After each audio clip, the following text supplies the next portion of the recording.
प्यारे बच्चों, हरीश शर्मा का प्यार भरा नमस्कार। और मैं हाजिर हूँ कक्षा 8वीं के तीसरे अध्याय का लेक्चर 3, जिसमें हम प्लास्टिक के बारे में बात करेंगे। बच्चों, पिछले 2 लेक्चर में हमने संश्लेषित रेशों के बारे में बात की। संश्लेषित रेशे जो मानव निर्मित होते हैं और उनको विभिन्न रसायनों से बनाया जाता है। आज इसी तरह से एक संश्लेषित पदार्थ हम बात करने वाले हैं। उस संश्लेषित पदार्थ का नाम है प्लास्टिक। चारों ओर आप अपनी घर में भी बाहर भी देखिए कितने प्रकार की चीज़ें हमें प्लास्टिक की बनी हुई नज़र आती हैं। चाहे घर में आप बाल्टी की बात करें, मग की बात करें, किचन में आप बर्तनों की बात करें, उसमें भी प्लास्टिक के बर्तन आपको मिल जाते हैं। आप हर रोज़ टूथब्रश करते हैं, उसका जो हैंडल होता है प्लास्टिक का होता है। जितने बर्तन हैं उसके हत्थे जो होते हैं विभिन्न प्रकार के प्लास्टिक के बने होते हैं। यहाँ तक कि आप देखिए गाड़ियाँ जो हैं, वायुयान जो है, उनके अंदर भी प्लास्टिक का उपयोग होता है उनकी बॉडी, उनकी संरचना बनाने के लिए। हम करेंगे आगे। अब प्लास्टिक है क्या? ये एक संश्लेषित पदार्थ है, या आप इसको ये कहिए एक संश्लेषित बहुलक है। प्लास्टिक एक क्या है?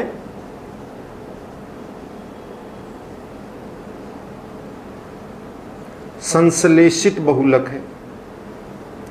संश्लेषित बहुलक, बहुलक हम पहले कर चुके हैं, जिसमें बहुत छोटी छोटी इकाइयां हों, यानी जो बहुत छोटी छोटी इकाइयों से मिलकर बना हो, उसे हम बहुलक कहते हैं। और उन छोटी इकाइयों को हम क्या कहते हैं? एकलक। एकलक या आप क्या कहिए इकाई। जिस छोटी इकाई से बहुलक बनता है उस एक इकाई का नाम एकलक है। मैंने आपको पहले भी बताया था, जैसे कि गले की चेन हो तो चेन जो है वो एक बहुलक है, और चेन का एक कुंडा उसको हम क्या कहेंगे? एक इकाई, यानी एकलक। प्लास्टिक में जो एकलक होते हैं या इकाइयां होती हैं, वो या तो इस प्रकार से जुड़ी होती हैं। हम मान लीजिए ये एक इकाई है, ये एक डब्बे को हमने एक इकाई मान लिया, तो दूसरी इकाई उसके आगे ऐसे जुड़ी होगी। जैसे चेन, गले की चेन के अंदर कुंडे जुड़े होते हैं, वो इसी तरह से होते हैं। पशुओं को बांधने के लिए भी जो चेन होती है उसमें भी इसी तरह होता है। एक एक इकाई उसके आगे आगे दूसरी इकाइयों से जुड़ी होती है। ये तो बिल्कुल साधारण संरचना है, इसको हम रेखीय संरचना बोलते हैं। तो ऐसे प्लास्टिक जो है रेखीय होते हैं, और एक ऐसे होते हैं जो क्रॉसबद्ध होते हैं, तिर्यक होते हैं। एक दूसरे से संरचनाएं ऐसे जुड़ी होती हैं, जैसे ये एक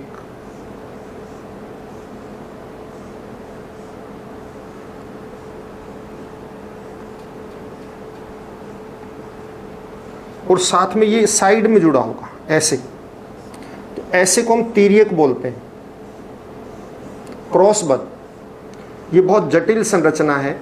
इस तरह से एक दूसरे से क्रॉस में भी जुड़े हुए हों तो ये जटिल संरचना है। प्लास्टिक में ऐसी संरचनाएं भी होती हैं, क्रॉस भी होती हैं, तिर्यक या क्रॉस भी होती हैं, और रेखीय भी होती हैं। रेखिक सिर्फ एक जुड़ा होगा, और ये क्रॉस है। देखो ये जुड़ने का मतलब ये आगे भी जुड़े हुए हैं। ये आपको जो है ये निकले हुए शो कर रहे हैं, ये दिखा रहे हैं कि आगे भी जुड़े हुए हैं। तो ये इसमें देखिए एकलक, ये एकलक इधर भी जुड़ा हुआ है, इधर भी जुड़ा, इधर भी जुड़ा हुआ है, और इधर लाइन जो हम मतलब दिखाई नहीं है वहाँ पे भी जुड़ा हुआ है। मतलब चारों तरफ से जुड़े होते हैं। इसको हम तिर्यक या फिर क्रॉसबद्ध जुड़ना होता है, और ये जटिल संरचना बनाते हैं। ये आपस में ऐसे जुड़े हुए हैं, पूरा जुड़ा हुआ है ये। तो ऐसे क्रॉसबद्ध संरचनाएं होती हैं, यानी कि तिर्यकबद्ध संरचनाएं भी होती हैं और रैखिक संरचनाएं भी होती हैं। हम देखते हैं कि हमारे चारों ओर प्लास्टिक इतना अधिक लोकप्रिय है कि बैठने की कुर्सी हो, घर में जो है बहुत सारा साजो सामान का चाहे सामान हो, चाहे रसोई की बात करें, चाहे हम जो है गाड़ियों की बात करें, मतलब हर जगह प्लास्टिक ही प्लास्टिक है। किसी सामान को लेके आना है, पैकिंग प्लास्टिक की होती है। आप पॉलीथीन लेके आते हैं, वो भी एक तरह का प्लास्टिक है। पॉलीथीन जिसमें हम किसी भी सामान को डालकर लेके आते हैं, वो पॉलीथीन भी क्या है? प्लास्टिक है, क्योंकि उसमें इथीन एकलक होता है। पॉलीथीन उसमें भी जो है वो भी एक प्लास्टिक है, उसकी भी जटिल संरचना होती है और उसके अंदर इथीन आपस में जुड़ा होता है। पॉलीथीन नाम है, नाम से पॉली मतलब आपको बताया हुआ है बहुत अधिक संख्या में, पॉलीथीन इसका असल में नाम है पॉली प्लस इथीन। इथीन वो इकाई है जो बार बार जुड़ती है, इसका एकलक का नाम है। तो आपस में लंबी संरचनाएं होती हैं, वो पॉलीथीन होता है जिसमें हम किसी भी सामान को पैक करके लेके आते हैं। तो इस तरह से बहुत सारी चीज़ें आपने प्लास्टिक की देखी। प्लास्टिक कितने प्रकार का होता है, फिर उसके बाद हम बात करेंगे कि प्लास्टिक के ऐसे क्या गुण हैं जिसके कारण ये इतना अधिक लोकप्रिय है। देखिए बच्चों, हमने प्लास्टिक संरचना के आधार पर बताया, या तो रैखिक होगा और या फिर क्या होगा, क्रॉसबद्ध होगा। यानी उसकी इकाइयां या तो सीधी जुड़ी हुई होंगी या फिर आपस में क्रॉस में जुड़ी हुई होंगी। पॉलीथीन भी एक प्लास्टिक ही है। प्लास्टिक दो प्रकार के होते हैं, एक थर्मोप्लास्टिक,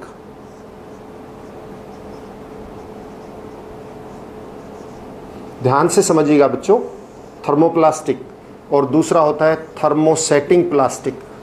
पहले हम थर्मोप्लास्टिक की बात करते हैं, इसकी परिभाषा लिखते हैं। थर्मोप्लास्टिक ऐसे प्लास्टिक जो गर्म करने पर पिघल जाते हैं, ऐसे प्लास्टिक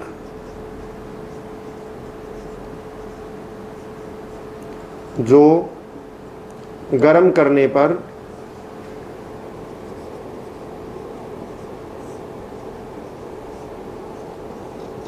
पिघल जाते हैं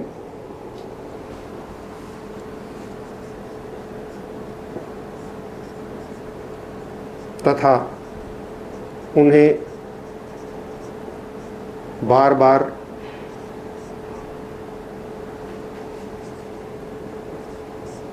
अनेक आकार प्रदान किए जा सकते हैं।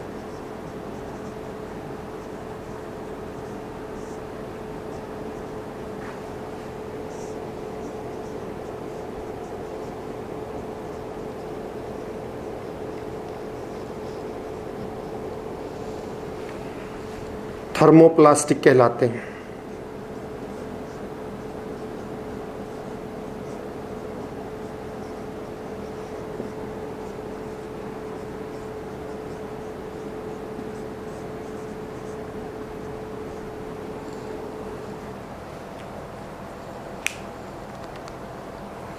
तो ऐसे प्लास्टिक जो गर्म करने पर पिघल जाते हैं और उन्हें बार बार जो है गर्म करके अनेक आकार जो है प्रदान किए जा सकते हैं, ऐसे प्लास्टिक को हम थर्मोप्लास्टिक कहते हैं। ऐसे प्लास्टिक कौन से होते हैं? पॉलीथीन ऐसा ही प्लास्टिक है, आप लिख लीजिए, जैसे पॉलीथीन,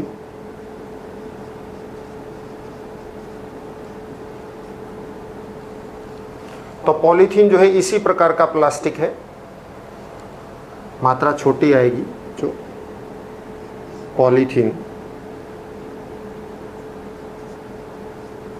पॉलीथीन इसी प्रकार का प्लास्टिक है। पीवीसी, पीवीसी इसका पूरा नाम मैं बता देता हूं अंग्रेजी में, पॉलीविनाइल क्लोराइड। बच्चों नाम अंग्रेजी और हिंदी में एक ही रहेगा, polyvinyl chloride, PVC, polyvinyl chloride. जो प्लास्टिक की पाइप वगैरह आप देखते हैं वो पॉलीविनाइल क्लोराइड की बनी होती हैं, PVC पाइप बोलते हैं उनको। तो ये PVC है, पॉलीथीन है, ये ऐसे प्लास्टिक हैं जिनको बार बार गर्म करके आप पिघला करके यानी कि उसको अलग अलग रूप दे सकते हैं। आपने आपके घरों में प्लास्टिक की छलनी देखी होगी, पीवीसी, वो थर्मोप्लास्टिक है। आप जो है रबड़ की प्लास्टिक की चप्पलें पहनते हैं, थर्मोप्लास्टिक है। क्योंकि वो बहुत सारे खिलौने आते हैं, थर्मोप्लास्टिक है। तो ये सभी जो है ऐसे प्लास्टिक हैं जिनको गर्म करने पर जो पिघल जाते हैं, वो थर्मोप्लास्टिक है। आपका स्केल जो है प्लास्टिक वाला स्केल, थर्मोप्लास्टिक है। कोई भी प्लास्टिक बच्चों जिसको गर्म किया और वो पिघल जाए, मुड़ जाए, वो सारे के सारे क्या है, थर्मोप्लास्टिक है। नाम से ही है, थर्म का मतलब होता है बच्चों गर्म, तो गर्म करने पर जो पिघल जाता है उसे थर्मोप्लास्टिक बोलते हैं। यानी ऐसे प्लास्टिक जो गर्म करने पर पिघल जाते हैं और उन्हें बार बार अनेक आकार प्रदान किए जा सकते हैं, मोड़ मोड़ के गर्म करके कोई भी आकार दे सकते हैं, वो थर्मोप्लास्टिक होते हैं। पॉलीथीन है, पीवीसी है, ये जो पेन मेरे हाथ में है, ये जो है मार्कर, ये भी थर्मोप्लास्टिक है क्योंकि ये भी गर्म करने पर पिघल जाएगा। जो मग है, बाल्टी हैं, वो भी थर्मोप्लास्टिक में ही आते हैं। और दूसरे होते हैं बच्चों थर्मोसेटिंग प्लास्टिक। दूसरे कौन से? Thermosetting plastic.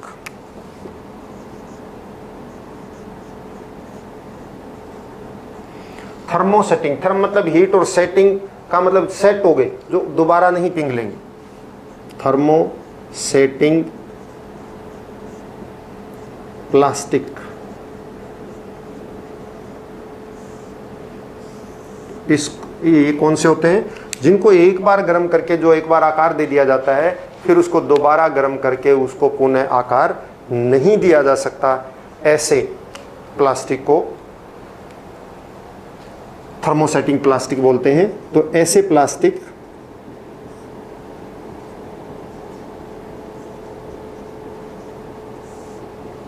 जिनको एक बार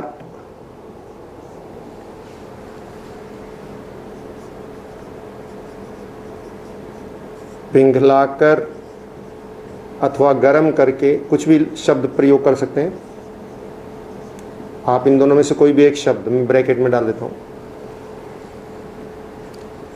एक बार आकार देने के पश्चात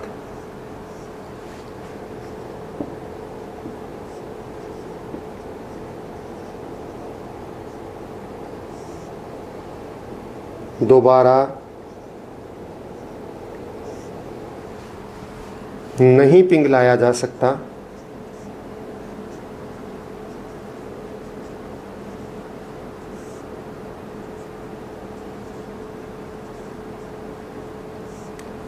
थर्मोसेटिंग प्लास्टिक कहलाते हैं।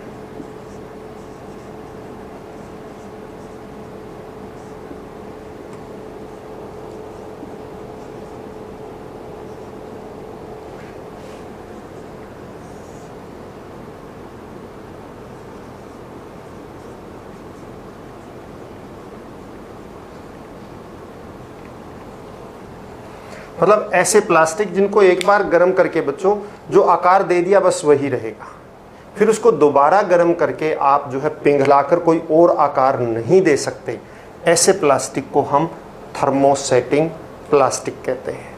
मतलब इनको बार बार गर्म करके नहीं पिघलाया जा सकता, बस शुरू में जिस समय उनको बनाया जाता है उसी समय वो पिघल कर जिस रूप में उनको जो आकार दे देंगे वो वही आकार सेट हो जाएगा और दोबारा नहीं मुड़ेगा, दोबारा नहीं पिघलाया जाएगा। इसलिए इनको बोलते हैं थर्मोसेटिंग प्लास्टिक, यानी गर्म करने के बाद सेट हो जाएंगे, ऐसा प्लास्टिक वो थर्मोसेटिंग प्लास्टिक है। इनके नाम, इनके उदाहरण भी है, जैसे मेलामाइन और बेकेलाइट। देखिए कौन कौन से बच्चों? मेलामाइन और बेकेलाइट।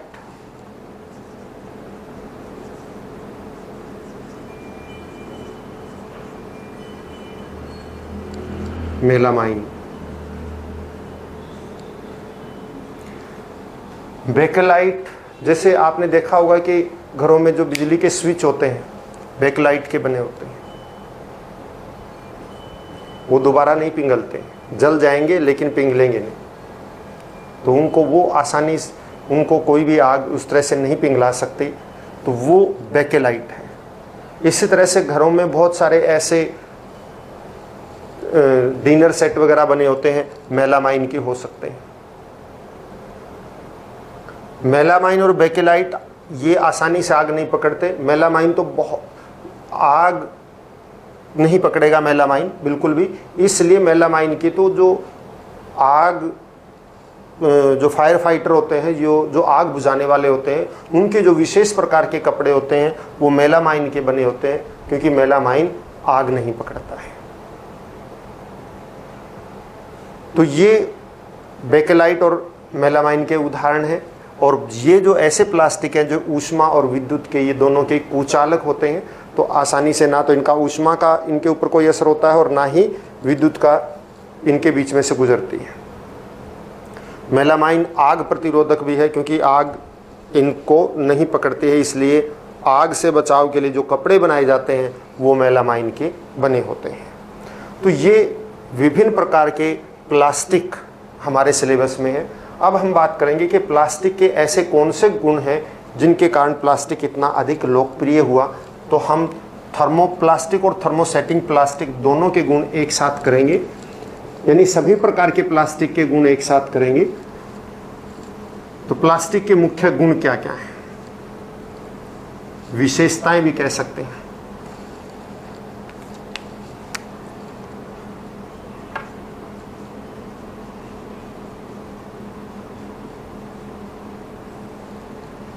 यानी गुण भी आप इनको कह सकते हैं।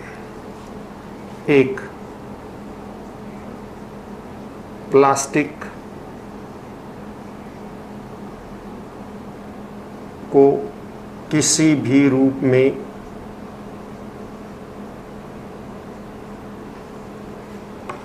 ढाला जा सकता है,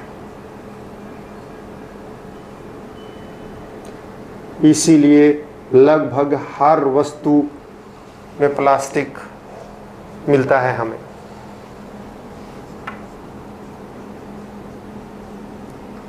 प्लास्टिक को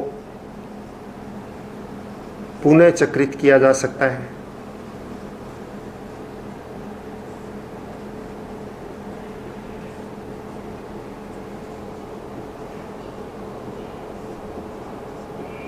पुनः चक्रित का मतलब बार बार इनकी चीज़ों, जैसे एक प्लास्टिक का डिब्बा है, उसको पिघला के कुछ और बना दिया, फिर उसको पिघला के कुछ और बना दिया, इस तरह से पुनः चक्रित किया जा सकता है। प्लास्टिक की वस्तुएं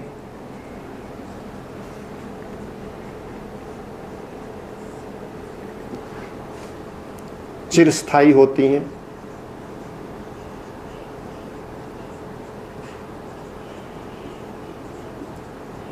मतलब लंबे समय तक चलती हैं, खराब नहीं होती।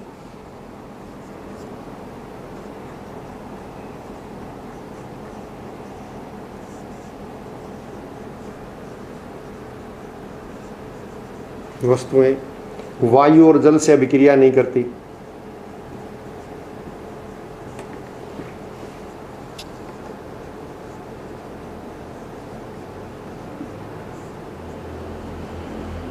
जिसके कारण ये जल्दी से खराब नहीं होती, क्योंकि हमारे चारों ओर वायु है या जल है, तो उन दोनों से अभिक्रिया नहीं करते और ये इसलिए लंबे समय तक ये बने रहते हैं।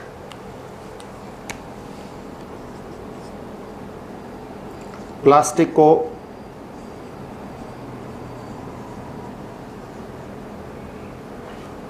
पिघलाया जा सकता है।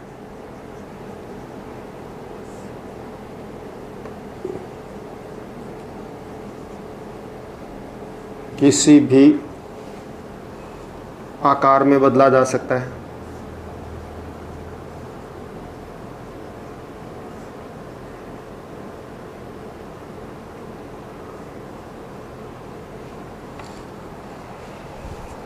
प्लास्टिक की वस्तुएं जो हैं मजबूत होती हैं।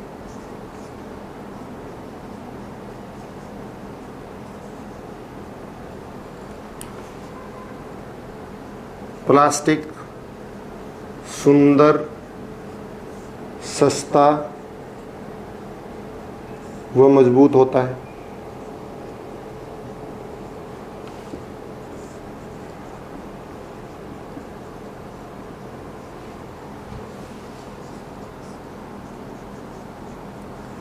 प्लास्टिक ऊष्मा व विद्युत का कुचालक होता है।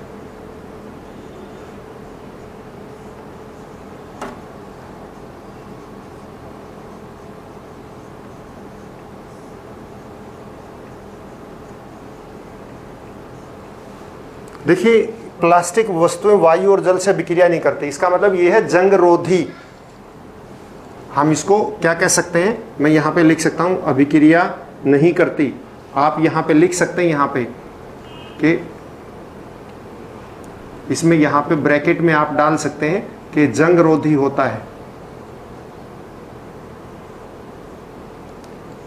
यहाँ पे आप डाल सकते हैं ये चीज कि प्लास्टिक जो है जंग रोधी होता है, यानी जंग नहीं लगता, कहने मतलब अभिक्रिया नहीं करती।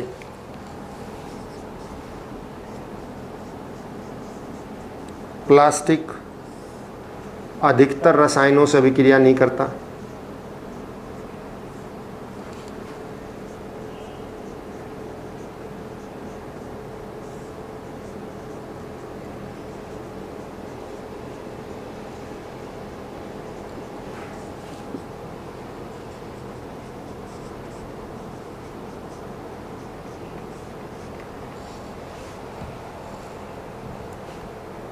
तो ये हल्का होता है, ये भी लिख सकते हैं आप। प्लास्टिक की वस्तुएं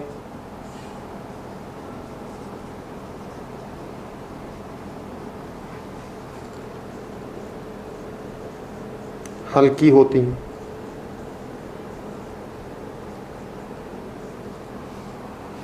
ये मुख्य गुण हैं, विशेषताएं हैं प्लास्टिक की। और बच्चों, अगले टॉपिक में हम प्लास्टिक के उपयोग और इसके बारे में पर्यावरण पर इसका क्या प्रभाव है, ये चीज़ें हम करेंगे। और इस लेक्चर में इतना ही। घर पर रहें, स्वस्थ रहें और खुश रहें, हर रोज़ काम करें, बड़ों का सम्मान करें। बच्चों, एक बात और, ये जो आपको लेक्चर दिए जा रहे हैं ये पूरे साल आपको उपलब्ध रहेंगे। आपको बार बार कहा जाता है कि अगर कोई भी समस्या आपको है, आपको कोई चीज़ समझ में नहीं आती है, तो आप मेरे व्हाट्सएप नंबर जो पिछली वीडियोज़ में दिया गया है उसमें आप, और या फिर इसमें भी आपको लिंक के नीचे जहाँ पे आप वीडियो देख रहे हैं उसके नीचे जो है डिस्क्रिप्शन के अंदर आप थोड़ा सा उसको नीचे करेंगे, एक तीर का निशान ऐसा बना हुआ है, ऐसा बना हुआ है साइड में, और अगर आप उसके ऊपर उंगली लगाएंगे तो उसमें आपको मेरा नंबर मिल जाएगा और आप उस पर व्हाट्सएप कर सकते हैं और पूछ सकते हैं। आप बार बार, आपको कहा जा रहा है हर माध्यम से आप पढ़ना सीखिए, क्योंकि जब आप बड़े होंगे तो आपको न जाने कौन से माध्यमों से पढ़ना पड़ेगा। तो इसलिए सीधी टीचर के ऊपर डिपेंड ना करके हर माध्यम से, हर तरह से सीखना शुरू कीजिए। Have a nice day.